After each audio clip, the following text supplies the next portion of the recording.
Wow, as we continue to hear those warnings from folks there, this can be devastating. Oh, certainly. And, we know people down there. Yeah. A lot of people know people who are down there for vacations and stuff like this. So just make sure they stay on top of the forecast as we are, because when tropical systems develop, Pittsburgh has the opportunity to sometimes get in the way of the remnants of those. Now, it's a little too soon to say any certainties with Ian, because Ian is still not even crossing over Cuba yet, which you see Cuba here, Jamaica there, and this is going to continue to pretty much move up through the western parts of Cuba and then back up into Florida. So that's where we're going to see this trying to cut up in the next couple days.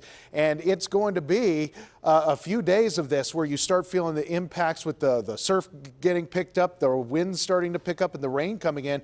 But Wednesday, Thursday, this is go time for this system, potentially coming on as a major hurricane, which is Category 3 or greater.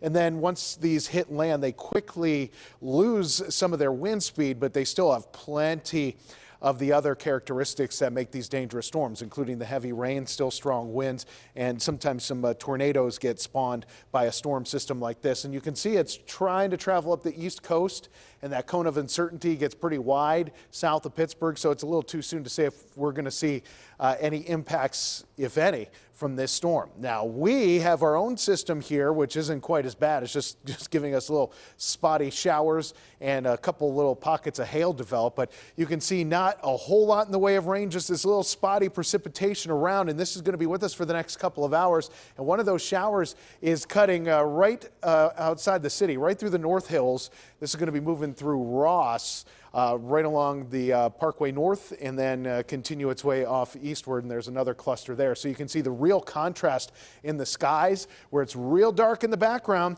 but we get a sunbeam in the front. So that kind of gives a nice little highlight picture of Pittsburgh here, but it's just a sign that we have some rain and some juicy clouds holding on to that precipitation. So right now, 61 degrees, winds 5 to 10 out of the west, and that breeze is going to stick with us. And you can see here a little in the temperature contours, a little drop, and you go back into Ohio and those temperatures are in the mid 50s. So there's colder air that's pushing towards us, and that colder air is going to be real hard to overcome tomorrow, as we might get lucky and get out of the lower 60s, but we're almost 10 degrees below average for this time of year in Pittsburgh, and I think many communities are going to struggle to even get to the upper 50s. So tomorrow's going to be a pretty chilly day. Same deal with Wednesday and Thursday. Temperatures do come up a little bit by the time we get to the weekend, but to get to the weekend, we have a couple more showers to get through. So Futurecast here shows us how this works. We lose the heat of the day, and we see these showers kind of get put to bed as well.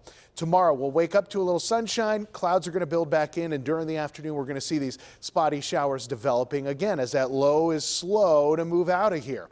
Now, into Wednesday, still some scattered showers around, but I think beyond that, we'll start to dry it up, and then our temperatures will step up a little bit towards the end of the week. Tonight, though, 47 degrees. Our skies are going to turn partly cloudy. At times, you could even have clear skies, but tomorrow, those clouds build back in. We see some afternoon showers developing. Again, a few showers around on Wednesday, sort of like they were today, sort of like they're going to be tomorrow. And then our temperatures start to come up with a little sunshine for the later parts of the week. And early next week, we could be dealing with showers again.